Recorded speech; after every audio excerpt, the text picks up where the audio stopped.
Salut les abonnés! Allez, je viens de me rendre compte que le format maximum des shorts est passé à 180 secondes, donc ça peut être l'occasion de vous reparler de la 306 Champion USA.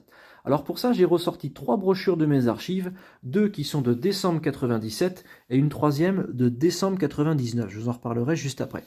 Alors, la 306 Champion USA, on ne l'achetait pas pour devenir champion olympique, hein, clairement. Pour s'en rendre compte, il suffit simplement de lire le tout début de l'introduction de cette brochure. Je vais vous la lire très rapidement. Qu'importe les années, quand on reste toujours jeune dans sa tête et dans son corps. Gardons de nos 20 ans un enthousiasme intact, une soif de vivre et de bouger, et les années qui viennent seront toujours nos plus belles années.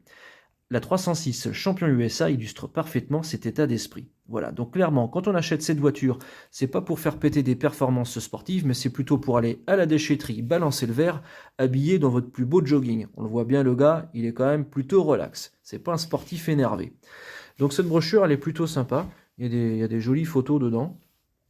Voilà, je m'aperçois que les premières en phase 2 avaient un poste pas terrible. On a une belle photo ici sur un pont, là, en version 3 portes, avec l'aviron en dessous. L'aviron reviendra assez régulièrement dans la 306 Champion USA, je vous le montrerai juste après. Vous voyez, le plus bel équilibre entre le corps et l'esprit. Voilà, genre de phrase un petit peu, voilà. Une 3 portes en campagne. Et puis donc cet intérieur bleu. Il y avait uniquement en bleu sur les phases 2, comme ça. Voilà, cette brochure là à droite, c'est exactement la même, sauf qu'il y a un petit peu moins de photos dedans. Je m'aperçois que sur une, c'est marqué USA et pas l'autre. Pour autant, le monogramme sur les portes est toujours resté le même. Voilà. Et ensuite, on a cette troisième brochure qui présente le break en 99. Donc, il y a bien eu des champions USA avec les faces avant entièrement restylées, donc phare transparent, pare-choc sport, bas de caisse. Voilà.